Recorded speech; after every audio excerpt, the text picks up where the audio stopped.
మనలో ఉండాలని ఈ వాక్య భాగం మీకు నేను తెలియచేస్తూ ఉన్నా. ఇక్కడ ఒకసారి ఆలోచన చేద్దాము. అడిగిన దానికంటే ఊహించిన దానికంటే అత్యధికము అన్నాడు వాక్యం, అంతే కదండి? ఇందాక మీరు చెప్పిన వాక్యం అదే కదా, అడిగిన దానికంటే ఊహించిన దానికంటే అత్యధికం. ఫర్ ఎగ్జాంపుల్, మీరు ఏమడిగారు? అడిగిన దానికంటే అత్యధికం మీరు పొందుకున్నారా లేదా? ఫర్ ఎగ్జాంపుల్, ఒక 1000 రూపాయలు అడిగారు అనుకుందాం. ఈరోజు ఉదాహరణకి ఎంత అడిగారు? 1000 రూపాయలు. ఇప్పుడు దేవుడు ఎంత ఇవ్వాలి చెప్పండి? అడిగిన దానికంటే ఊహించిన దానికంటే అత్యధికము అన్నాడు. కాబట్టి ఇప్పుడు 1000 రూపాయలు అడిగారు, ఎంత ఇవ్వాలి దేవుడు? ఎంత ఇవ్వాలి? ఎంతండి? ఒక లెక్క వేయండి. మీకు లెక్క ఉంటుంది కదా, చక్ర వడ్డీయో బారు వడ్డీ ఏదో ఒకటి వేయండి. 1000కి ఎంత వేద్దాం? ఇంకో 1000 వేద్దామా? చాలా సంతోషం. సహోదరి 1000తో ఆగిపోయింది. ఎంత మంచిదో సహోదరి. ఏమంటే ఎవరికైనా 1,00,000 అనిపించిందా? మనసులో ఎవరికైనా అనిపించదా? ఏంటి అసలు కోరికలు లేవా మీకు? ఏంటి 1000 రూపాయలు అంతేనా దేవుడి దగ్గర? దేవుడిని అంత తక్కువ చేశారా? కొంచెం ఆలోచించండి. దేవుని ఎంత చేయొచ్చు? అడిగిన దానికంటే ఊహించిన దానికంటే అత్యధికం అన్నాడు. అంటే ఇప్పుడు 1000 రూపాయల కంటే మీరు బహుశా ఇంకో 1000 వేసుకున్నారు. ఎంత వేశారు? 2000 వేశారు, అవునా కాదా? ఇప్పుడు దేవుడు 2000 ఇస్తాడా? ఎవడు 1000 ఊహించింది ఎంత? 1000. మరి ఇక్కడ నేనేమన్నాను? అడిగిన దానికంటే ఊహించిన దానికంటే. ఇప్పుడు దేవుడు ఏం చేయాలి? నువ్వు ఊహించని దానికంటే ఎక్కువ ఇవ్వాలి. అంటే నువ్వు 1000 ఊహించో, అది దేవుడు ఇవ్వడు, అంతకంటే ఎక్కువ ఇస్తాడు. ఇప్పుడు చెప్పండి, అయితే ఎంత ఇవ్వచ్చు? మీరు ఎంత అనుకున్నా మీరు ఊహించిందే. అంటే ఒక 1000 రూపాయలు అడిగారు అనుకోండి, 1 గ్రాము బంగారం ఇవ్వచ్చు. దేవుడి దగ్గర లెక్క ఎలా ఉంటుందంటే ఇలా ఉంటుంది. అయ్యా ఈ సంవత్సరం అంతా కాపాడంటాడు దేవుడు. నీకు ఈ సంవత్సరం అంతా ఏం చేయొచ్చు అంటే ఆరోగ్యం ఇవ్వచ్చు. ఎప్పుడు డబ్బుతో కొలవద్దు. అయ్యా ఈరోజు ఈ కార్యక్రమానికి నేను 1000 రూపాయలు వేసాను, ఈ సంవత్సరంలో నాకు కానీ 10,000 రాకపోతే మా అయ్యగారు పట్టుకొని నేను ఏం చేస్తాను? దులిపేస్తాను అంటే కుదరదు. డబ్బుతో లెక్క వేయద్దు. దేవుడి దగ్గర బేరాలు ఆడకండి, దేవుని దగ్గర వ్యాపారాలు చేయొద్దు. ఇక్కడ ఏం చెప్తున్నాడు? అడిగిన దానికంటే ఊహించిన దానికంటే అత్యధికంగా చేస్తాను. అంటే ఏం చేస్తాడు? ఊహించని కార్యాలు చేస్తాడు. ఊహించని కార్యాలు దేవుడు చేస్తాడు. ఇది సత్యమా కాదంటే దేవునికి అసాధ్యమైనది ఏది కూడా లేదు. మరి దేవుడికి అసాధ్యమైనది ఏది లేదంటే అసలు ఊహించని కార్యాలు నువ్వు చూస్తున్నావా? ఈరోజు ఊహించని కార్యాలు నువ్వు చూడాలి అంటే దేవుడు ఒక కండిషన్ పెట్టాడు. ఆ కండిషన్ ఈరోజు నేర్చుకోవాలి. మరలా చదువుదాం 20వ వచనం. మనలో కార్యసాధకమైన తన శక్తి చెప్పున. ఈ మాట గుర్తుపెట్టుకోండి. నీవు అసాధ్యమైన కార్యాలు, ఊహించని కార్యాలు మీ జీవితంలో మీరు చూడాలంటే మీరు చేయాల్సిన ప్రాముఖ్యమైన పని ఏంటో తెలుసా? కార్యసాధకమైన పని మీరు చెయ్యాలి. కార్యము అంటే పని, సాధకము అంటే అలవాటు. అనగా దేవుని కొరకు మీరు అలవాటుగా పని చేస్తూ ఉంటే దేవుడు మీ కొరకు ఊహించని కార్యాలు చేస్తాడు. అనగా మీరు చేసే పనులను బట్టి, మీరు చేసే కార్యాలను బట్టి దేవుడు తన అసాధ్యమైన కార్యాలు సంఘములో జరిగిస్తాడు. కనుక ఈ వాక్య భాగాన్ని చాలా జాగ్రత్తగా పరిశీలన చేస్తే మీరు చేయాల్సిన పని మీరు చేయండి, దేవుడు చేయాల్సిన పని దేవుడు చేస్తాడు. ఈ మాట అర్థమవుతుందా ప్రియులరా? మీరు చేయాల్సిన పని మీరు చేయాలి, దేవుడు చేయాల్సిన పని ఎవరు చేస్తారు? దేవుడు చేస్తాడు. మీకు నమ్మశక్యంగా లేకపోతే ఒక మాట చెప్తా. ఫర్ ఎగ్జాంపుల్, ఇక్కడ అంతా కూడా ఒక మంచి కొబ్బరి తోటలు కనబడుతున్నాయి. మీలో ఒక 100 ఎకరాలు ఉన్న భూస్వామి ఉన్నారనుకుందాం. ఈ 100 ఎకరాల్లో ఆ భూస్వామి ఏం చేశాడంటే కొబ్బరి విత్తనాలన్నీ, అంటే కొబ్బరికాయలన్నీ నాటాడు. ఆ నాటిన తర్వాత అందులో నీరు పెట్టాడు. చెట్లను ఆవుల కట తినేయకుండా కాపాడారు, చాలా పెద్దగా అయినాయి. ఏమండి, ఆ తర్వాత ఇప్పుడు ఆ కొబ్బరి చెట్లు ఎదిగిన తర్వాత ఇప్పుడు ఏమొస్తున్నాయంటే కొబ్బరికాయలు వస్తున్నాయి. ఇప్పుడు ఒక మాట అడుగుతాను, కొబ్బరికాయలు భూస్వామి పుట్టించగలడా? మరి భూస్వామి ఏం చేయగలడు?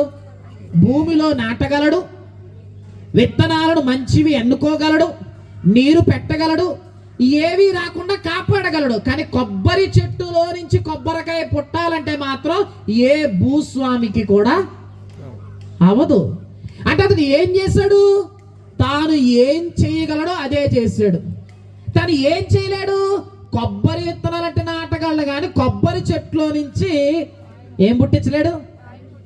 అందుకే అంటారు, ఏదో పిల్లోడినంటే కనం కానీ ఆ పిల్లోడి భవిష్యత్తును మేమెక్కడ కంటామండి, ఆడి గుణాన్ని నేనెక్కడ మారుతానండి, పిల్లోడిని ఏదో బెదిరిస్తాం చేస్తాను తప్ప అతను మనసు మారాలంటే నా వల్ల. ఇక్కడ చెప్తున్న మాట అదే, నువ్వు చెయ్యగలిగిన పని నువ్వు చెయ్యి, నువ్వు చెయ్యలేని పని ఎవరు చేస్తారు? దేవుడు చేస్తాడు.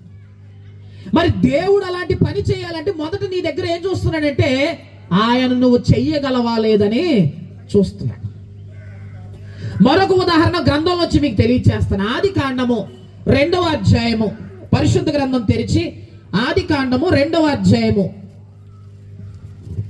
ఆదికి తెలుసు కదా, ఆదాము భూమి మీద ఉన్నటువంటి సకల సృష్టికి ఏం చేశాడు? ఆయన పేరు పెట్టాడు. ఆ రోజు సింహం అని పెట్టిన పేరు ఈ రోజుకి కూడా ఏమని పిలువబడుతుంది? సింహం అనే పిలువబడుతుంది. ఆ రోజు కొబ్బరి చెట్టుకి పెట్టిన పేరు, సో జంతువులు అన్నాడు కాబట్టి ఆకాశ పక్షులు, జంతువులు ఆకాశ పక్షులకు పెట్టిన ప్రతి పేరు ఈ రోజు ఏమవుతుందంటే, ఓ గంట తర్వాత మీరు చికెన్ తింటారు, దానికి కోడి అని పేరు ఎవరు పెట్టారు? ఎవరు పెట్టారు? చికెన్ అనగానే మనసులో ఏమొస్తుంది? చాలా సంతోషం. ఇక్కడ ఆదాము ఏం పెట్టాడండి? ఇక్కడ ఒక మాట అడుగుతాను మిమ్మల్ని, దేవుడు సృష్టిని చేశాడా లేదా? ఆకాశాన్ని ఎవరు చేశారు? భూమిని ఎవరు చేశారు? సూర్యచంద్రులు ఎవరు చేశారు? నక్షత్రాలు ఎవరు చేశారు? ఇవన్నీ చేసిన వాడు సృష్టికర్త, ఆయన మన తండ్రి అయినటువంటి యెహోవా. మరి ఇంత సృష్టి చేసినటువంటి సృష్టికర్త 6 రోజుల్లో మాట చెప్తే మొత్తం ఇవన్నీ కూడా ఏమైపోయినాయి అంటే చేయబడ్డాయి కదండి. మరి ఇంత చేసినటువంటి దేవుడికి పేర్లు పెట్టడం రాదా? నా మాట అర్థమైందా? నా మాట అర్థమైంది లేదా? ఇంత చేశాడు కదా దేవుడు, సృష్టిని, ఆకాశం చేశాడు, భూమిని చేశాడు. ఇప్పటికీ కూడా ఎవరు కొత్త సృష్టి చేయటం లేదండి. ఇక్కడ ఒక బల్ల కనబడుతుంది, ఇది ఒకప్పుడు చెట్టు అనమాట. ఆ చెట్టుని ఏం చేశాడు మనిషి? బల్లం చేశాడు. మనిషి చేయగలిగింది ఏంటో తెలుసా? దేవుడు చేసిన సృష్టిని ప్రతి సృష్టి చేస్తాడు తప్ప, కొత్తగా మారుస్తాడు తప్ప కొత్త సృష్టి ఏది కూడా చేయలేడు. ఇక్కడ ఒకసారి ఆలోచన చేయండి, దేవుడు సృష్టిని అంతా చేసేసి పేర్లు పెట్టమని మాత్రం ఎవరికి ఇచ్చాడు? ఎందుకో తెలుసా? ఆదాము ఏం చేయలేడు? సృష్టిని చేయలేడు, కానీ చేయబడిన సృష్టికి ఏం చేయగలడు? పేరు పెట్టగలడు. అందుకే మానవుడు చేయగలిగిన పని దేవుడు ఎవరికి ఇచ్చాడు? మానవుడికి ఇచ్చాడు. దేవుడు చేయగలిగిన పని ఎవరు చేస్తారు? కనీసం తనకి భార్యను కూడా పుట్టించుకోలేకపోయాడు ఎవరు? ఆదాము. కానీ పేరు పెట్టాడు. నా నరుల్లో నుండి తీయబడింది కనుక నారి అన్నాడు.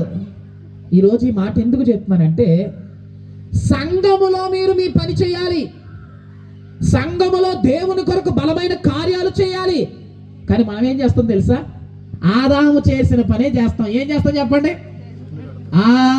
పేర్లు పెడతాం అన్నమాట.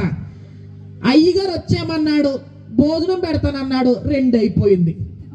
నేనేమో షుగర్ పేషెంట్ని, బీపీ పేషెంట్ని, నాకేం చేయట్లేదు ఈయన, 2 అయిపోయింది. ఈయనకి అసలు జాలి లేదు, కనికరం లేదు. ఏం చేశాడండి అయ్యగారు? చాలా డబ్బులు ఇచ్చేసాను అయ్యగారికి. ఏం పెట్టాడు భోజనాలు? నాకేమొచ్చింది? ఏ మొక్క వచ్చింది? నాకు మెడ మొక్కేస్తాడు ఈయన, ఆవిడకేమో తొడ మొక్కేసి నాకేం మొక్కేసాడు? ఏమొచ్చు మనకు తెలుసా? పేర్లు పెట్టడం వచ్చు. ఏం చేయడం రాదో తెలుసా? అయ్యా మీకు ఎందుకయ్యా, నాకు పెట్టబోదో పర్లేదు, ఆఖరి వరకు నేను భోజనం వడ్డిస్తాను అంటావా? అయ్యా మీకు ఎందుకు ఈ కార్యక్రమాలు ఏమన్నా చెప్పండి, నేను చూసుకుంటాను పొద్దునే వచ్చి అనాలి. అయ్యా మీకు ఏం కావాలి చెప్పండి, ఇంకా లోటు ఏముంది, ఇంకా ఏం తక్కువైంది చెప్పండి నేను వేస్తాను అంటావా?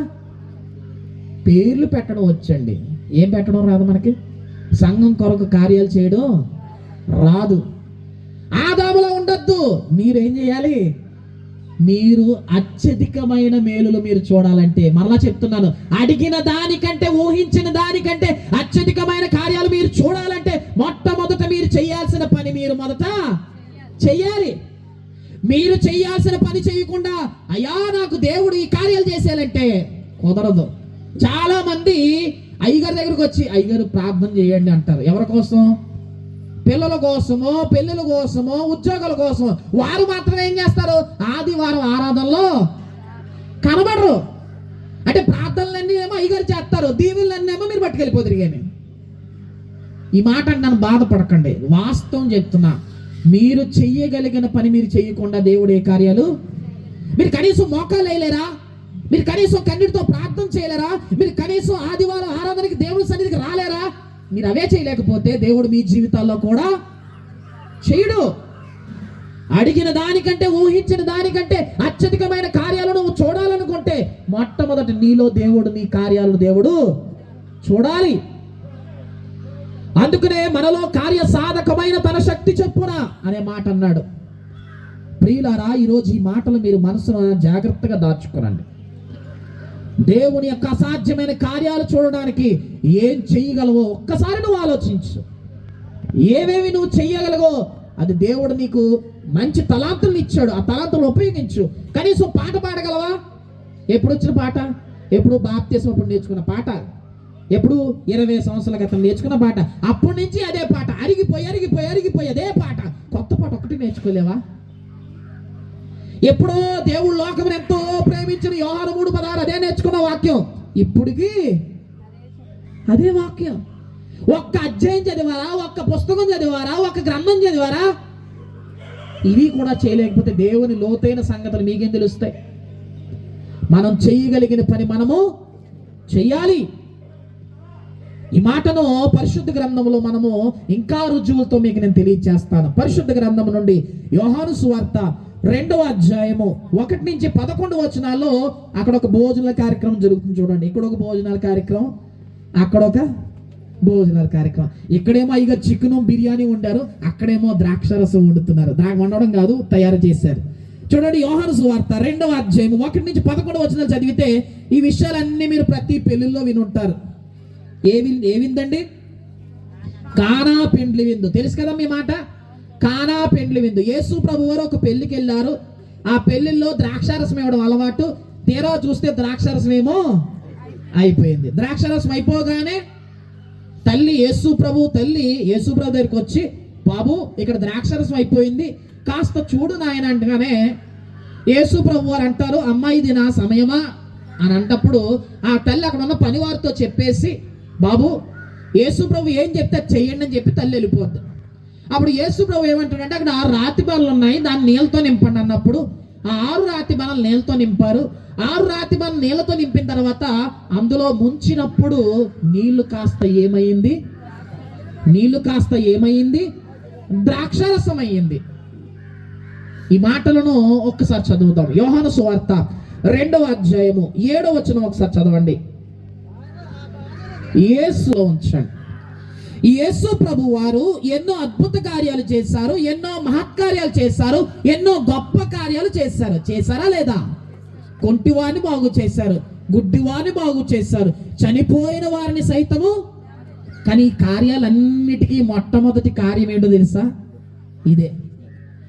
యేసు ప్రభు చేసినటువంటి అద్భుతాలన్నిటికీ మొట్టమొదటి కార్యం ఏంటంటే కానా పెండ్లి విందు. మరి కార్యాల్లో చేసిన గొప్ప విషయం ఏంటో తెలుసా? 6 రాతి బాణలను నీళ్లతో నింపమని యేసు ప్రభు ఏం చేశాడు చెప్తున్నాడు. ఇక్కడ ఒక విషయం గమనించండి. నీళ్లను ద్రాక్షారసముగా మార్చగలిగిన వానికి 6 రాతి బాణలను నీళ్లతో నింపగలడా లేడా? మరి ఎందుకు నింపలేదు? చదివారు ఈ వాక్యము? నేను చెప్పిన మాట అర్థమవుతుందా? 6 రాతి బాణలు అక్కడ ఉన్నాయి. రాతి బాణ అంటే పెద్ద పెద్ద గోళాల టైపు. మీ భాష ఏంటంటే గోలు, ఇక్కడ గోలు అని అంటారండి. గోలు అంటే పెద్ద పెద్ద గోళాలు అనమాట. కాళ్ళు కడుక్కోవడానికి, పశువులు నీళ్లు తాగడానికి ఉపయోగించేటువంటి పెద్ద పెద్ద బాణాలు అనమాట, రాయితో చేయబడ్డాయి. ఆ రోజుల్లో ద్రాక్షరసం నిల్వ ఉంచడానికి ఏం చేసేవారంటే పెద్ద పెద్ద 6 రాతి బాణలు వాడేవారు. ఇప్పటికీ ఒకటి దొరికిందండి, మీరు యెరూషలేముకి వెళ్తే అక్కడ కనబడతారు. అలాంటి 6 పెద్ద రాతి బాణాలు అక్కడ ఉంటే యేసుప్రభు అంటున్నాడు పనివారితోటి, అయ్యా 6 రాతి బాణాలు నీళ్ళతో నింపండి అంటున్నాడు. ఇక్కడ ఒక మాట మనం ఆలోచన చేయాలి. యేసు ప్రభు శక్తిమంతుడైనప్పుడు, నీళ్లను ద్రాక్షరసంగా మార్చగలిగే శక్తి ఆయనలో ఉన్నప్పుడు 6 రాతి బాణాలు నీళ్లతో ఎందుకు నింపలేదు? ఎందుకు నింపలేదు? అది ఎవరు చేయాలి? అది ఎవరు చేయాలి? ఎవరు చేయాల్సిన పని వారు చెయ్యాలి. ఇక్కడ ఆలోచన చేయండి. నిజంగా దేవుడు రాతి బాణాలు నింపగలడా నింపలేడంటే మీకు ఒక ఉదాహరణ చెప్తాను. పాత నిబంధనలో ఇశ్రాయేలీలు 6 లక్షల మంది పురుషులు మాత్రమే. పిల్ల, భార్యలు, పశువులు ఇవన్నీ లెక్క పెడితే 20 లక్షలకు పైగానే. ఎంతండి? 20 లక్షలకు పైగానే. 20 లక్షల మంది జనాంగము ఐగుప్తు నుంచి కానానుకు ప్రయాణం చేస్తున్నప్పుడు వాళ్ళకి దాహం వేసింది. వాళ్ళకి దాహం వేస్తే దేవుడు ఏం చెప్పాడో తెలుసా? అయ్యా మోషే, నువ్వు వెళ్ళి అక్కడ ఒక బండ ఉంది. ఏముంది? బండ అంటే రాయి. అక్కడ ఒక రాయి ఉంది, నువ్వు వెళ్ళి రాయిని కొట్టు, నేను నీకేమిస్తాను? నీళ్ళని ఇస్తాననగా ఆ బండను కొట్టగానే ఆ రాతి బండలో నుంచి నీళ్లు పారగా 20 లక్షల మంది తాగారు. ఎంతమంది తాగారు?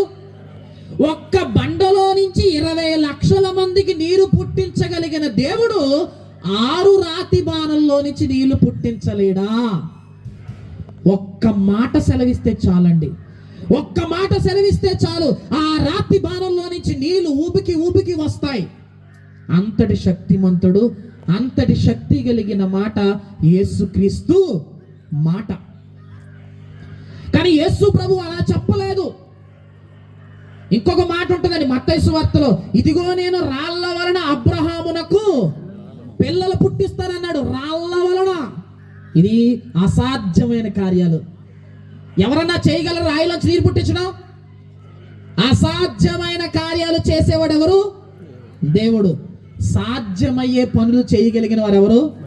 మనుషులు. అందుకే అక్కడ 6 పనివారు ఉన్నారు. ఆ పనివారు ఏం చేయాలి?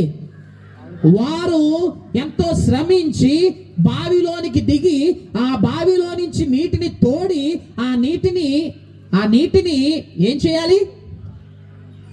ఆ రాతి బాణంలో నింపాలి. అది వారు చేయాల్సిన పని. అది వారు చెయ్యాలి కనుక వాళ్ళు చేశారు. ఎంతవరకు చేశారో తెలుసా? అంచుల మట్టుకు చెప్పలేదు యేసు ప్రభు చెప్పలేదు. అట్టడుగు వెయ్యాలా, పైన వెయ్యాలా, అంచుల వరకు వెయ్యాలా చెప్పలే. కానీ వాళ్ళు ఎక్కడి వరకు చేశారు? ఈరోజు మీరు చేయాల్సిన కార్యక్రమాలు ఎంత చేయమంటారు? ఎంత? నాకు దోచినంత. అది కాదు, ఇక్కడ అవసరమైనంత. ఈ సంఘానికి నువ్వు ఎంత చేయగలవు, ఇక్కడ సంఘ అభివృద్ధి కొరకు నువ్వు ఎంత చేయగలవు అంత చేయాలి. కొంత చేసేసి అమ్మో నాకంటే ఇంకెవరు ఎక్కువ చేయలేదు, ఏదైనా ఎప్పుడైనా కార్యక్రమం పెడితే మొదట నేనే చేస్తానండి, ఇంకా నాకంటే మించిన ఇంకెవరో కూడా గొప్పలు చెప్పుకోవడం కాదు. సంఘము కొరకు మనం ఎంత కార్యాలు చెయ్యాలో అంతా కూడా మనం ఏం చేయాలి? చెయ్యాలి. అది దేవుడు కోరుకున్నటువంటి గొప్ప కార్యక్రమం. అందుకే 6 రాతి బాణాలు నీళ్లతో అంచులు మట్టుకు నింపారు. ఇది ఎవరు చేశారు? మనుషులు చేశారు. ఇప్పుడు యేసుప్రభు అన్నాడు, ఈసారి ఆ నీటిని ముంచి విందులోకి తీసుకెళ్ళాలి. ఇలా ముంచగానే ఆ నీరేమైపోయింది? ఇప్పుడు చెప్పండి, మనుషులు చేయగలిగిన పని ఎంతవరకు చేశారు? అంచుల మట్టుకు నింపారు. ఇంకా అక్కడి నుంచి ఏం చేయలేరు. ఈ రోజుకి కూడా ఏ శాస్త్రవేత్త గాని ఏ తెలివైనోడు గాని నీటిని ద్రాక్షరసంగా మార్చలేడండి. అసాధ్యమైన కార్యం అది. ఆఖరికి డాక్టర్ కూడా చేయలేడు. ఇప్పుడు ఆ 6 రాతి బాణాలు నీళ్లతో నింపిన తర్వాత ఇప్పుడు ముంచుతుంటే ఆ నీరేమైపోయింది అంటే మనుష్యుడు తాను చెయ్యగలిగిన పని ఎంతవరకు చేయగలడు అంతవరకు చేసి ఆపితే అక్కడి నుంచి ఎవరు పని ప్రారంభిస్తారు? నువ్వు చేయగలిగిన పని చేసేసి అయ్యా నేను నీ కొరకు ఈ కార్యం చేశాను, అని నువ్వు పనిని ఇంకా చేయలేకపోతున్నాను అయినా నువ్వంటే అక్కడి నుంచి ఎవరు చేస్తారు? నువ్వు చెయ్యలేని కార్యాలు, నువ్వు ఊహించని కార్యాలు ఎవరు చేస్తారు? దేవుడు చేస్తాడు. కానీ దానికి ముందు నువ్వు చేయాల్సిన పని ఏంటి? ఎంతవరకు చేయగలవు అంతవరకు. 5 తలాంతులు, 2 తలాంతులు, 1 తలాంతు. 5ఓడు 5 చేశాడు, 2ఓడు 2 చేశాడు, 1ఓడు కప్పెట్టేశాడు. అవునా కాదా? 5ఓడు 5 చేసిన తర్వాత దేవుడు ఏం చేశాడు? ఇదిగో ఈ 1 కూడా నువ్వే. అది అతను ఊహించలే. అతను ఎంతవరకు చేశాడు? 5 చేశాడు, అంతకు మించి చేయలేకపోయాడు. ఇప్పుడు ఇంకొకటి తీసుకొచ్చి ఎవరికి ఇచ్చేశాడు? గమనించండి, ఈరోజు నువ్వు చేసే, నీకు ఇచ్చే తలాంతు నువ్వు వృద్ధి చేసుకున్నప్పుడే దేవుడు దాన్ని అభివృద్ధిలోకి తీసుకొస్తాడు. సంఘము క్షేమాభివృద్ధి జరగాలి అంటే మీరు ఎలా ఉండాలి? బలమైన వ్యక్తులుగా ఉండాలి. ఆయనే సువార్త ప్రకటించుకుంటాడండి, ఆయనే ఇంటింటికి వెళ్తాడు, ఆయనే చూసుకుంటాడు. మాకు ఏం అవసరం లేదు, కుర్చీ వేసిన తర్వాత కూర్చొని ఆయన వాక్యం వినేసి వెళ్ళిపోతాం అనుకోకండి. సంఘములో మీరు ఏం చేయాలి? 10 మందిని ప్రోత్సహించాలి. అయ్యా ఈరోజు వాక్యం చెప్తున్నారు, తీసుకురండి. తీసుకురాగలరా? మీరు మనిషికి ఒక వ్యక్తికి సువార్త ప్రకటించలేకపోతున్నారు, కానీ మీరు ఏం చేయగలరు? అమ్మ ఒక్క క్షణం టైం ఇస్తే ఎక్కడికి తీసుకెళ్తాను? చర్చి దగ్గర తీసుకెళ్తాను. నువ్వేం చేయగలవు? ఒక వ్యక్తిని దేవుని దగ్గర నడిపించండి. వాక్యము అతని మనసును ఏం చేస్తుంది? మీరు చెయ్యగలిగింది చెయ్యాలి. చెయ్యలేని కార్యం ఎవరు చేస్తారు? ఈరోజు ఇక్కడ వాక్యం ప్రకటించబడుతుంది, రెండని తీసుకురావాలంటే తప్ప బిర్యానీ పెడుతున్నారు రావయ్య అని చెప్పి పిలవడం కాదు. వాక్యము కొరకు మీ ప్రయాసం ఉండాలి, సంఘము కొరకు మీ ప్రయాసం ఉండాలి, సంఘ క్షేమాభివృద్ధి కొరకు మీ వంతు మీరు క్రియలు ఎప్పుడు కూడా చెయ్యాలి. అందుకే యేసు ప్రభు అంటున్నాడు, అదిగో ఆ రాతి బాణలు నీళ్లతో ముంచితే అక్కడ ఉన్న విందు ప్రధాని ఆశ్చర్యపోయాడంట. ఏం ఆశ్చర్యపోయాడు? ఇదేంటయ్యా ఇంత మధురంగా ఉంది, చివరాఖరికి ఇంత మధురంగా ఎలా వచ్చింది? ఉల్లి చట్నీ ఉంటుంది, మొదట్లో చిక్కగా ఉంటుంది, జనాలు పెరుగుతుంటే ఏమవుతుంది? అందులోకి నీరు వెళ్తూ ఉంటుంది. ఆ ఉల్లి చట్నీ కాస్త చివరికి ఏమైపోద్ది అంటే నీళ్ళ చట్నీ అయిపోద్ది. ముందు చిక్కగానే ఉంది, జనులు ఎక్కువ వేయగలది పలచబడుతుంది. దేవుడి దగ్గర అలా కాదండి. నువ్వు చేసి చూడు, నువ్వు పలచగా చేసినా నీ దగ్గర దేవుడు ఘనంగానే కార్యాలు చేస్తాడు. ముందు చేయడం ప్రారంభించాలి. ప్రార్థన చేయడం ఇంకా రావట్లేదా? అయ్యా నాకు ప్రార్థన చేయడం రాదంటే ఎప్పటికీ రాదు. నీకు నేర్చుకోవచ్చి ఒక్కసారి అడుగు, ప్రార్థన చేయడం ప్రారంభించు, అద్భుతమైనటువంటి ప్రార్థనా జీవితం కలిగిన వ్యక్తులుగా మారిపోతారు. మనం చేయట్లేదు. వాక్యం చదవడం నేర్చుకో. అయ్యా నాకు చదవడం రాదనుకో, చదవడం రాదనుకో. 1 లక్ష రూపాయలు ఇచ్చారు, ఏమండి? ఎవరో 1 లక్ష రూపాయలు ఇచ్చారు, కట్ట జోబులో పెట్టావు. అతుక్కుపోయిన కాగితాలను కూడా నోటి ఉమ్ము చేత తడిపేసి 1 లక్ష ఉందా లేదని 1 రూపాయి తక్కువ అయినా అనుకో ఊరుకోకుండా లెక్క పెట్టి ఇచ్చేస్తావు కదా. ఇస్తావా లేదా? ఊరికి ఇచ్చేస్తారా? 10,000 తక్కువ తీసేసుకుంటే ఎటకరంగా ఉంది నీకు. నేను ఎంత ఇచ్చాను? 1 లక్ష ఇచ్చాను, నువ్వు నాకు ఎంత ఇచ్చావు? ఇదిగో 100 తక్కువైంది అని తీసుకుంటాగా. అక్కడ చదువనవే, అక్కడ డబ్బులు విషయంలో ఏమన్నారు? ఆయన చదువుకోలేదు అనరు. కిరాణా షాప్కి వెళ్తారు, చిల్లర సహా రూపాయి వసూలు చేయకపోతే అక్కడ తక్కెడు ఉంటుంది, కాటా ఉంటుంది, 1.00 ఉండాలి, 1 కేజీ ఉండాలి. ఎక్కువ వేస్తే మనసు ఉప్పులు ఉంటుంది, తక్కువ వేస్తే మాత్రం కాటా ఏంటది? చదువుతో సంబంధం లేదండి. అక్కడ ఎక్కడ చదువు వచ్చేస్తుంది? బైబిల్ నా చదువు రాదు బాబు.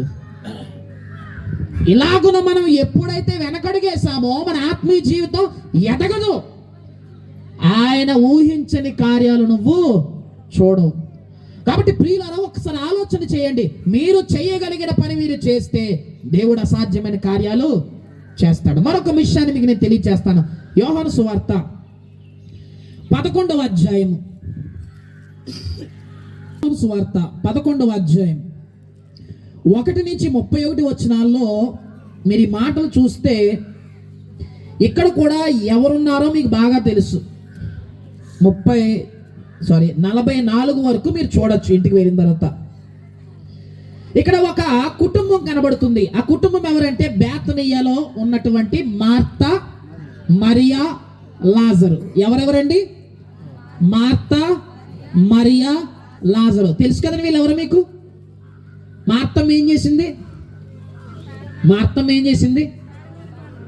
ఆ పిండి వంటలు వండింది కదండి, వంటలక్క. ఎవరక్క? మీ అందరికీ తెలిసిన వంటలక్క ఎవరు కాదా? వంటలక్క ఎవరు? ఈవిడే మార్తమ్మ అన్నమాట. రెండవ ఎవరు? మరియమ్మ. మూడైన ఎవరు? లాజరు. ఈ కుటుంబం అంటే యేసు ప్రభుకి చాలా ఇష్టం అండి, అవునా కాదా?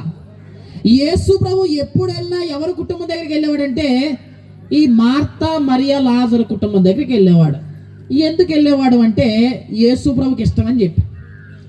అంటే ఇప్పుడు యేసు ప్రభుకి ఈ కుటుంబం అంటే ఇష్టమా? మిగిలిన కుటుంబాలు ఇష్టం కాదా? ఇష్టమా కాదా? నిజంగా యేసు ప్రభు ఈ కుటుంబాన్ని ఇష్టపడితే ఆయనలో పక్షపాతం ఉన్నట్టు. ఆయనలో పక్షపాతం ఉంటే యేసు ప్రభు నిజంగా ఆయన తప్పు చేస్తున్నట్టే. కానీ యేసు ప్రభుకి ఈ కుటుంబం ఆ కుటుంబం అనే వ్యత్యాసం ఏమీ కూడా ఉండదు. అలాగే ఇంకొక మాట ఉంటుంది, యేసు ప్రభుకి 12 మంది శిష్యులు. ఎంతమంది అండి? 12 మంది శిష్యులు.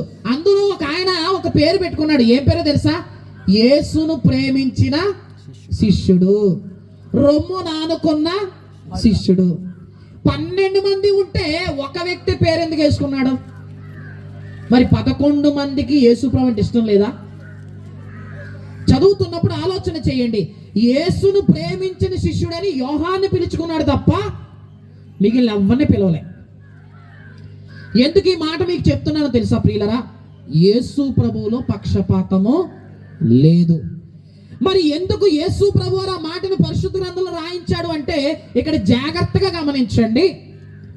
ఆయనలో పక్షపాతము లేదు, కానీ యేసు ప్రభువుని బాగా ప్రేమించిన వారు ఎవరంటే మార్తమ్మ, మరియా, లాజరు. అలాగే 12 మంది శిష్యుల్లో బాగా ప్రేమించిన వాడు ఎవరో తెలుసా? యోహాను. అందరూ పారిపోయారండి. యోహాను, పేతురే నిలబడ్డారు. పేతురు కూడా గుమ్మం దగ్గరే ఉన్నాడు. యోహాను మాత్రమే సిలువ వరకు దగ్గరికి వెళ్ళాడు. ఈ మాటలు ఎందుకు తెలియజేస్తున్నానంటే యేసు ప్రభువుని ఎంతో ఇష్టపడిన కుటుంబము మార్తా, మరియా, లాజరు. అలాగే యేసు ప్రభువుని ఎంతో ఎక్కువగా ప్రేమించిన శిష్యుడు ఎవరంటే యోహాను. అందుకే యేసు ప్రభువు కూడా వారిని ఏం చేశాడు? అంతగా ప్రేమించాడు. ఒక పాపాత్మురాలే స్త్రీ యేసు ప్రభు దగ్గరికి వస్తే యేసు ప్రభు మాట అన్నాడు తెలుసా? ఆమె ఎంత ఎక్కువగా ప్రేమించిందో అంత ఎక్కువగా ఆమె పాపాలన్నీ కూడా క్షమించబడ్డాయి. ఎందుకు ఈ మాట తెలియజేస్తున్నానంటే ఈరోజు సంఘము అంటే క్రీస్తు శరీరము. క్రీస్తు శరీరం అంటే అనేక కుటుంబాలు కలిసినటువంటి సంఘం. ఇప్పుడు ఇక్కడ ఉన్నటువంటి సేవకులు ఎవరైతే ఉన్నారో, ఇక్కడ స్థానికంగా ఎవరైతే సేవ చేస్తున్నారో మీ దైవజనులకి మీరందరూ కూడా సమానమే. మీరందరూ కూడా ఒకేలా చూస్తాడు మీ సేవకులు ప్రభాకర్ గారు. అయితే సంఘములో ఎలాంటి ఆలోచనలు ఉంటాయి? ఇదిగో ఆవిడ 1000 ఎత్తాది, అందుకే ఏం చేస్తాడు ఆయన? ఆవిడ పేరే ఎత్తుతాడు. ఇదిగో మాట్లాడితే ఎవరి పేరు అంటారు? అదో ఆయనే. ఇంకా మేము లేవా అనే సంఘంలో ఏమొచ్చేస్తా తెలుసా? అసూయలు, స్వార్థాలు. మేము వస్తే ఏమేలేండి, వాళ్ళు వచ్చారు కదా, ఆ కుటుంబం వచ్చింది కదా, మీరు మా కుటుంబానికి ఎప్పుడైనా దర్శించడానికి వచ్చారేంటి, మా కుటుంబం కోసం ఎప్పుడైనా ప్రార్థన చేశారేంటి, మీకు ఎప్పుడు డబ్బులు ఇచ్చేవాళ్ళే. ఇలాంటి లక్షణాలు సంఘాల్లో ఉంటాయి. నేను కూడా మొన్న ఎదుర్కొన్నాను ఒక ప్రశ్న ఇలాగే. ఎవడో కుటుంబాన్ని రావట్లేదు అన్నారు. నాకు బాధ వేసింది. ఇదేంటయ్యా, నేను అందరినీ ఒకేలాగా చూస్తున్నాను, మీలో ఎందుకు ఆ భావన వచ్చిందంటే గమనించండి. మీరు సేవకుని ప్రేమించే విధానమును బట్టే సేవకుడు కూడా తన ప్రేమను చూపిస్తాడు. 12 మంది శిష్యులు ఉంటే రొమ్ము నానుకున్న శిష్యుడు ఎవరు? యోహాను. అందుకే యేసు ప్రభు ఎవరిని ప్రేమించాడు? యోహాన్ని. అలాగే మార్తా, మరియా, లాజరు కుటుంబం ఎక్కువగా యేసు ప్రభుని ప్రేమించింది కనుకనే యేసు ప్రభు కూడా ఎవరి కుటుంబాన్ని ప్రేమించాడు? మొదట మీరు ఏం నేర్చుకోవాలో తెలుసా? మీ సేవకుని గౌరవించడం నేర్చుకోండి. రెండవది మీ సేవకుని ప్రేమించడం నేర్చుకోండి. అప్పుడు మీరు దేవుని చేత కూడా ప్రేమించబడతారు. ఎందుకు ఈ మాట చెప్తున్నానంటే అనేక మంది చనిపోయినా ఒక కుటుంబంలో వ్యక్తి మాత్రమే చనిపోయిన తర్వాత లేచాడు. ఆ కుటుంబం ఎవరంటే మార్తా, మరియా, లాజరు. అనేక మందిని లేపొచ్చుగా, యేసు లేపలేదు. వాళ్ళు అంతగా ప్రేమించారు. ఈరోజు సేవకుని చాలా చులకనగా చూస్తున్నారండి. సేవకుని గౌరవించట్లేదు, సేవకుని ప్రేమించట్లేదు. ఫర్ ఎగ్జాంపుల్, అయ్యగారు ఒక వ్యక్తికి పని చెప్పారనుకోండి, ఆయన ఏం చేస్తాడు? ఆ పని చేస్తున్నాడు అనుకోండి, రెండో పని ఎవరికి చెప్తాడు? చేసేవాడికి చెప్తాడు. ఇప్పుడు అమ్మా కొంచెం వెళ్ళేటప్పుడు ఆ బేషన్లన్నీ తోవేయండి అమ్మా అన్నావు అనుకోండి, నువ్వు మొఖం ఇంక అనకూడదు. కానీ చూసావా పట్టు చీర కట్టుకొస్తే నన్ను గిన్నెలు కడగమంటాడు ఈయన అని లోపల తిట్టుకొని ముఖం కటువుగా పెట్టుకుంటే ఇంక చెప్తాడు మళ్ళీ ఎప్పుడైనా? మీరు చేయడాన్ని బట్టి ఆయన ఏం చేస్తాడు? గమనించండి.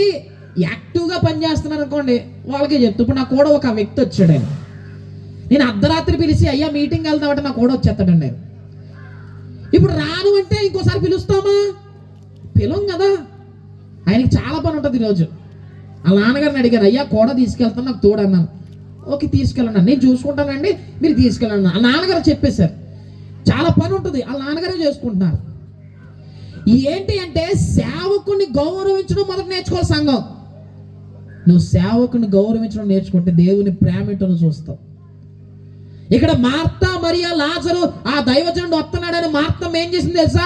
రకరకాల వంటలు వండి పెట్టింది అంటండి. ఈరోజు అయ్యగారు వస్తుంటే, బాబు ఖాళీ లేదు, అబ్బాయిని బయట పంపించి అయ్యగారు నిలిపమను, ఈ రోజు కొంచెం బిజీగా ఉన్నాడు, చుట్టాలు వచ్చారు, మళ్ళీ ఒకసారి రావచ్చు కదండి అయ్యగారు అని చెప్పి అక్కడి నుంచి ఏం చేస్తున్నారంటే, సంఘమా కుటుంబమా నీ సేవకుని గౌరవించడం నేర్చుకోవాలి. వచ్చేసాడండి సంచి చేసుకుని. ఎవరు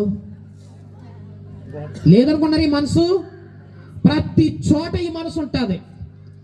ప్రియులారా గమనించండి, ఇక్కడ చెప్తున్న మాట ఏంటంటే, మార్తా మరియా లాజరు వీళ్ళందరూ కూడా యేసు ప్రభువుని ఏం చేశారంటే ప్రేమించి రకరకాల వంటలు వండి పెట్టి ఆయన్ని ఆహ్వానించారు. అందరూ కూడా ఏం చేశారంటే మార్తమ్మని వంటలకు అన్నారండి. చాలా తప్పండి, ఆవిడ వంటలకు కాదు. ఎందుకో చెప్తాను చూడండి. మా యోహాను సువార్త 11వ అధ్యాయం. లాజరు చనిపోతాడు. లాజర్ని మరి రోగంతో ఉన్నప్పుడు యేసు ప్రభువుని పిలుస్తారు. యేసు ప్రభు కావాలని ఆలస్యం చేస్తాడు. యేసు ప్రభు వచ్చిన తర్వాత మార్తమ్మ యేసు ప్రభుతో ఏమంటుందో చూడండి. 21వ వచనం. మార్త యేసుతో, ప్రభువా నీవిక్కడ ఉండిన ఎడల నా సహోదరుడు చావకుండును. అంటే ఆమె ఏమి ఎక్స్పెక్ట్ చేసింది? ఆమె ఏమి ఊహించింది? ఆలోచించాలి జాగ్రత్తగా. ఆమె ఏమి ఊహించింది? యేసు ప్రభువు గనక ప్రాణాలతో ఉన్నప్పుడు, రోగంతో ఉన్నప్పుడు వస్తే యేసు ప్రభు ఏం చేయగలడు? బాగు చేసేయగలడు. యేసు ప్రభు ఏం చేయగలడు అంటే రోగాలు తీసేయగలడు. యేసు ప్రభు బతికించేయగలడు. ఇప్పుడు చచ్చిపోయాడు గనక ఏమంటుంది మార్తమ్మ? అయ్యా నువ్వు లేవు కాబట్టి చచ్చిపోయాడు, నువ్వు ఉంటే అంటే ఇప్పుడు మార్తమ్మకి ఊహల్లోకి రానిదేంటి? చచ్చిపోయిన వానిని కూడా లేపగలిగే శక్తిమంతుడు ఎవరు? యేసు అనే ఊహ ఎవరికి అందట్లేదు. ఆమె ఏమడుగుతుందో తెలుసా? బాగోలేనప్పుడు వస్తే బాగుండండి, అంత అయిపోయిన తర్వాత వచ్చావు నాయన, ఇంకెందుకు నాయన అన్నట్టు ఉంది మాట్లాడాలంటే. అర్థమవుతుందా ప్రియులరా? అయితే యేసు ప్రభు అన్నాడు, అమ్మా ఇప్పుడైనా నువ్వు నమ్మి కొంచెం, నీ తమ్ముడు ఏమవుతాడు? లెగుస్తాడంటే. ఆవిడ ఏమందో చూడండి కింద 24.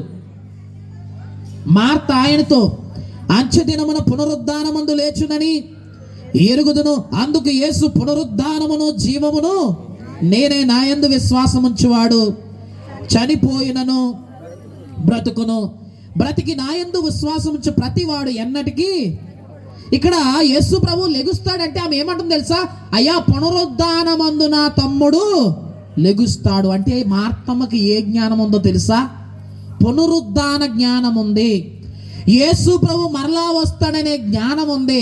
యేసు ప్రభు మరలా వచ్చినప్పుడు పరలోక రాజ్యం ఇస్తాడనే జ్ఞానం కూడా ఉంది. ఆవిడ వంటలక్క కాదు, వంటలు వండుకుంటూ కూర్చోలేదు, వాక్యము మీద కూడా శ్రద్ధ పెట్టింది.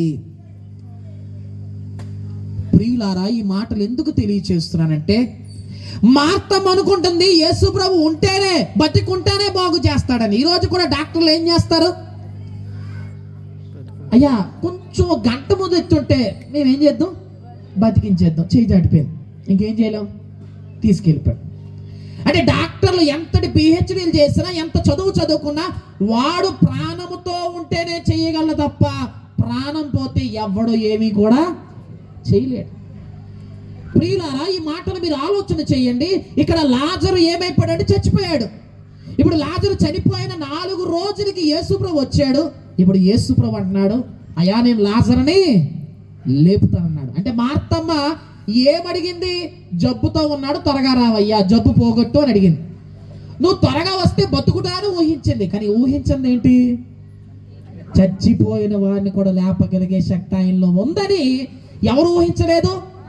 మార్తమ్మ ఊహించలేదు. ఇప్పుడు ఆ ఊహకు అందని కార్యాన్ని దేవుడు చెయ్యాలని అక్కడ యేసుప్రభు చేస్తున్న పని చూడండి. 39వ వచనం ఒకసారి చదవండి. 4 దినములైనది గనుక ఇప్పటికీ వాసన కొట్టునని ఆయనతో చెప్పాను. ఈ మాట మీరు గమనించండి. 4 రోజులు అయిపోయిందయ్యా, ఇప్పుడు ఏం కొడతాడు? వాసన కొడతాడు. ఇప్పుడు ఎందుకయ్యా అంటుంది. దీనిని బట్టి ఒక ప్రాముఖ్యమైన సంగతి నేర్చుకోండి. యేసు ప్రభు ఏ రోజున లేచాడు? ఏ దినాన్ని లేచాడు? 3వ దినాన లేచాడు. 4వ రోజు లేవచ్చుగా. ఒకవేళ యేసు ప్రభువు గనక 4వ రోజు తిరిగి లెగిస్తే ఆయన శరీరం ఏమైపోద్ది? కుళ్ళిపోతుంది, వాసన కొడుతుంది. ప్రవచనం ఏముంది? ఇదిగో నీ పరిశుద్ధిని శరీరమును నువ్వు కుళ్ళు పట్టనీయవు. ఆ మాట నెరవేరాలంటే యేసు ప్రభు ఏ దినాన్ని లెగాలి? 3వ దినాన్ని లెగాలి. అంటే 4వ దినాన్ని ఏమవుతుంది? వాసన కొడతాం. కాబట్టి ఒక్కసారి ఆలోచన చేయండి. 4వ రోజు కంపు కొట్టే స్థితిలో ఉన్నటువంటి లాజరు దగ్గరికి వచ్చినప్పుడు యేసు ప్రభు లాజరు లేపడానికి ఆయన చెప్తున్న పని ఏంటో తెలుసా? అక్కడ కొంతమంది వ్యక్తుంటే ఆ సమాధికి అడ్డుగా ఏముందంట? ఒక రాయి ఉంది. యేసు ప్రభు ఏమన్నాడంటే, అయ్యా ఆ రాయిని కాస్త తీయండి అంటున్నాడు. ఏమంటున్నాడు అంటే, ఆ రోజుల్లో మనకులాగా మట్టి కాదండి, కొండల్ని గుహలుగా చేసి అందులో శవాన్ని పెట్టి దానికి చుట్టూ అడ్డుగా ఏం పెట్టేవారంటే రాయి పెట్టేవారు. కనుక యేసు ప్రభు అంటున్నాడు, అయ్యా ఆ సమాధి ఎదురుగా ఉన్న రాయిని కాస్త తీయండి అంటున్నాడు. ఈ విషయాన్ని మీకు ఎందుకు తెలియజేస్తున్నానంటే, చనిపోయిన వ్యక్తిని లేపగలిగే శక్తి ఉన్నటువంటి యేసు ప్రభువుకి రాయిని తీయడం కష్టమా సులువా?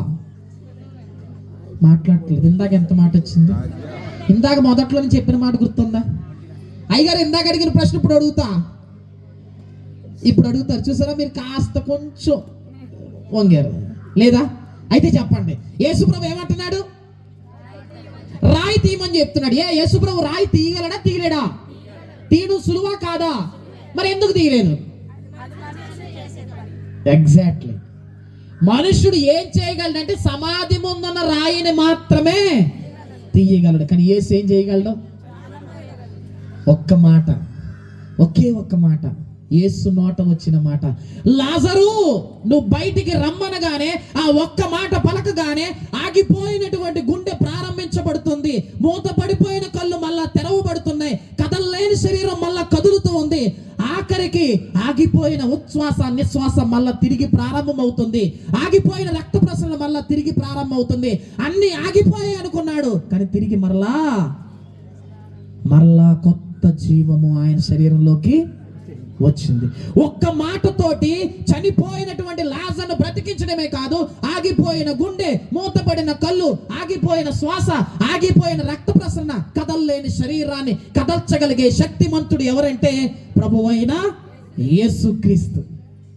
ఇది అసాధ్యమైన కార్యమా కాదా?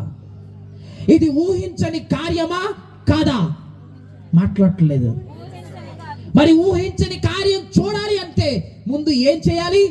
ఆ సమాధి ముందున్నటువంటి రాయిని ప్రక్కకు తొలగించాలి.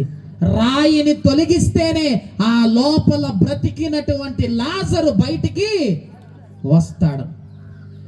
మనము చెయ్యగలిగిన కార్యం మనము చేస్తే అసాధ్యమైన కార్యాలు ఎవరు చేస్తారు? దేవుడు చేస్తాడు. అలాంటి అసాధ్యమైన కార్యాలు నువ్వు చూడాలనుకుంటే నువ్వు ఏం చేయగలవు? అలాంటి అసాధ్యమైన కార్యాలు ఎక్కడ చేస్తాడంటే ఇందాక చెప్పుకున్నాం, అడుగు వాటన్నిటికంటే, చెప్పండి, అడుగు వాటన్నిటికంటే, ఊహించు వాటన్నిటికంటే అత్యధికముగా చేయు శక్తి గల దేవునికి క్రీస్తు యేసు మూలముగా సంఘములో. ఎక్కడ?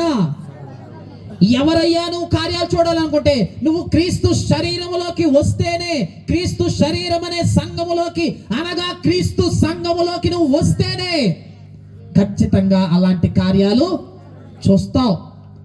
అలాంటి కార్యాలు నువ్వు చూడాలనుకుంటే క్రీస్తు శరీరంలో భాగం అవ్వాలి.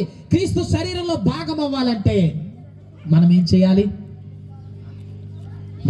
తెలుసా? ఇప్పటి వరకు చెప్తుంది ఎవరి కోసం అండి? మార్తమ్మ, మరియమ్మ, లాజరు. ఎవరిని యేసు ప్రభు లేపాడు? మీరు ఇప్పటి వరకు ఎవరి కోసం విన్నారు? నేను చెప్పింది లాజరు కోసం అనుకున్నారా? కాదు.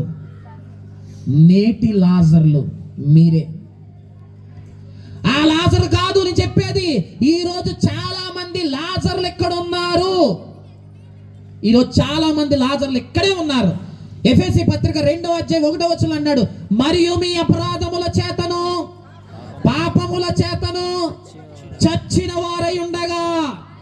అంటే ఎవరైతే పాపాలు చేస్తున్నారో, ఎవరైతే అపరాధాల్లో ఉన్నారో, ఎవరైతే రక్షణ లేకుండా ఉన్నారో, ఎవరైతే క్రీస్తుని ఇంకా అంగీకరించకుండా ఉన్నారో వాళ్ళందరూ ఎక్కడ ఉన్నారు? ఇప్పుడు చచ్చిన వారు. చచ్చిన వారంటే శవము. శవము అంటే ఏమొస్తుంది? ఇప్పుడు ఏమొస్తుంది? కంపు కొడుతుంది. ఏ కంపు? పాపపు వాసన మీకు రావట్లేదా? పాపపు క్రియలు నీకు దుర్వాసనగా వెదజల్లట్లేదా? నువ్వు చేస్తున్నటువంటి పాపపు పనులు, చీకటి పనులు ఎవరో చూడట్లేదు అనుకో, నువ్వు చేస్తున్నావు చూడు, అవి చాలా అసహ్యంగా దేవుని ఎదుట కనబడుతున్నాయి. అది నీకు కనబడట్లే, నీ దుర్వాసన నీకు రావట్లే. పాపపుతో మనం నిండిపోయినటువంటి ప్రజలు ఈరోజు ఆ వాసన రాక ఇంకనూ ఎక్కడున్నారంటే సమాధిలో ఉన్నారు. ఎందుకంటే వారు చచ్చిన స్థితిలో ఉన్నారు. వారు లేవాలంటే ముందు ఏం చేయాలి? రాయి తీయాలి. ఇదిగో యెషయా గ్రంథం 59:1-2 అంటాడు, రక్షింపనేరకుండానట్లు ఆయన చేతులు కొరచకాలేదు, విననేరకుండా హస్తము ఆయనకి ఆయన హస్తము కొరచకాలేదు, విననేరకున్నట్లు ఆయన చెవులు మందము కాలేదు. ఇదిగో మీ దోషములు, మీ పాపములు మీకును దేవునికి ఎలా వచ్చేసాయి? అడ్డుగా వచ్చాయి. ఇదిగో లోపల చచ్చిన శవం ఉంది. యేసు ప్రభు మాట చెప్తున్నాడు, ఆ శవము బతికి బయటికి రావాలంటే ముందేం తీయాలి? రాయి తీయాలి. ఈరోజు తీయాల్సింది ఏంటో తెలుసా? మీరు బ్రతికిన వారుగా ఉండాలంటే, జీవములోకి మీరు రావాలంటే ఈరోజు మీరు మీ చేతులతో మీకు దేవునికి అడ్డుగా ఉన్న పాపాన్ని తీసివేయాలి. పాపము మీరు తీయాలి, పాపాన్ని మీరు విడిచిపెట్టాలి. అప్పుడే దేవుని యొక్క జీవాన్ని మీరు చూస్తారు. మీ పాపాన్ని మీరు విడిచిపెట్టకుండా, మీ పాపాన్ని మీరు తీయకుండా, అయ్యా నా పాపాలు నేను మానేసేలాగా చెయ్యంటే అవ్వదు. నీకు దురలవాట్లు ఉన్నాయేమో, సిగరెట్, మందు, త్రాగుడు, ఇలాంటి దురలవాట్లు ఉన్నాయేమో, నువ్వు మొదట మానడానికి ప్రయత్నించావు. ఆ తర్వాత దేవుడు దాన్ని ఏం చేస్తాడు? మానిపిస్తాడు. అలాగే నువ్వు చేసే చెడ్డ క్రియలు ఏవైతే ఉన్నాయో అవన్నీ నీ చేతులతో నువ్వు ప్రక్కన పెట్టాలి. దొంగతనాలు, వ్యభిచారాలు, అబద్ధాలు, అవన్నీ నువ్వు మొదట మారడానికి నువ్వు ప్రయత్నించాలి. నువ్వు పని చెయ్యకుండా దేవుడు చెయ్యమంటే చెయ్యడు. నీవు చెయ్యగలిగిన పని నువ్వు చెయ్యాలి. అవి చెయ్యకుండా అయ్యా నాకు అవ్వట్లేదంటే కుదరదు. ముందు నువ్వు ఏం చేయగలవో చేసి, అయ్యా నేను చాలా ప్రయత్నిస్తున్నాను, ఇంకా నేను చేయలేకపోతున్నానంటే అప్పుడు ఆయన పని ప్రారంభిస్తా. అయ్యా ఆదివారం ఆరాధన సమయానికి రాలేకపోతున్నాను అన్నం కాదు, సమయానికి రావడానికి ప్రయత్నించుడు. జీవితంలో మళ్ళీ ఇప్పుడు సమయం లేటుగా నువ్వు రావు. కనుక మనం చేయగలిగిన కార్యాలు మనం చేసినప్పుడు దేవుడు అసాధ్యమైన కార్యాలు చేస్తాడు. ఈరోజు నీ చేతులతో నువ్వు పాపాన్ని విడిచిపెట్టి చూడు, పాపాన్ని తీసివేసి చూడు. ఆయన తన రక్తము చేత నేను పరిశుద్ధిగా మారుస్తాడు. ఆయన తన పరిశుద్ధాత్మను నీకు ఇచ్చి పరలోక రాజ్యానికి నిన్ను నడిపిస్తాడు. ఇది ఎవరికి సాధ్యమయ్యే క్రియ కాదు. యేసుక్రీస్తు మాత్రమే మార్గమై ఉన్నాడు, యేసుక్రీస్తు మాత్రమే సత్యమై ఉన్నాడు, యేసుక్రీస్తు మాత్రమే జీవమై ఉన్నాడు. ఆయన ద్వారా తప్ప ఇంకెవరు పరలోకానికి వెళ్ళలేరు. ఈ అసాధ్యమైన కార్యము పరలోక రాజ్యాన్ని ప్రవేశించాలంటే ఈరోజు నీ చేతులతో నువ్వు పాపాన్ని విడిచిపెట్టాలి. నీ పాపాన్ని ఒప్పుకోవాలి, పశ్చాత్తాపడాలి. యేసుక్రీస్తు ముందు నువ్వు పాదాల మీద ఆయన ముందు ఒప్పుకోవాలి. అయ్యా నేను పాపినని ఒప్పుకున్నప్పుడు నీ జీవితాన్ని ఆయన ఏం చేస్తాడు? పరిశుద్ధంగా మారుస్తాడు. అయ్యా ఇప్పటి వరకు నేను లోకంలో ఉన్నాను అని నువ్వు ఒప్పుకొని విడిచిపెడితే నిన్ను ఆయన శరీరంలోకి ఏం చేస్తాడు? ఆయన ఆహ్వానిస్తాడు. నువ్వు శరీరానికి బయట ఉన్నావేమో, క్రీస్తు సంఘానికి బయట ఉన్నావేమో, ఈరోజు నువ్వు క్రీస్తు సంఘంలోకి రావాలి అంటే ఖచ్చితంగా నీ చేతులతో నువ్వు నీ పాపాన్ని ఏం చేయాలి? విడిచిపెట్టాలి. నీ పాపాన్ని ఒప్పుకోవాలి, పశ్చాత్తాపడాలి, మారు మనసు పొందాలి. యేసుక్రీస్తు చెప్పిన ఆజ్ఞ ప్రకారం మీరేం చేయాలి? బాప్తిస్మము పొందాలి. ఆయన మాత్రమే శక్తి గలవాడు గనక యేసుక్రీస్తు నామమును బట్టి మీరేం చేయాలంటే మీరు బాప్తిసం పొందాలి. తండ్రి యొక్క, కుమారుని యొక్క, పరిశుద్ధాత్మలో మీరు అందరూ ఏం చేయాలి? బాప్తిసం పొందాలి. కనుక మీరు చెయ్యగలిగిన పని దేవుడు చెప్తాడు తప్ప మీరు చెయ్యలేని పని ఏది కూడా మీకు చెప్పడు. ఆదామును చూస్తాం, కానా పెండ్లి విందుని చూస్తాం.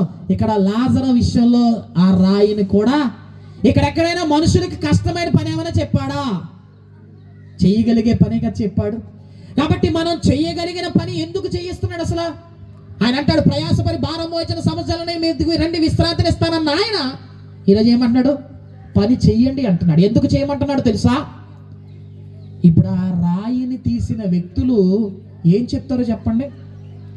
ఆ రాయిని తీసిన వ్యక్తులు ఏం చెప్తారో చెప్పండి.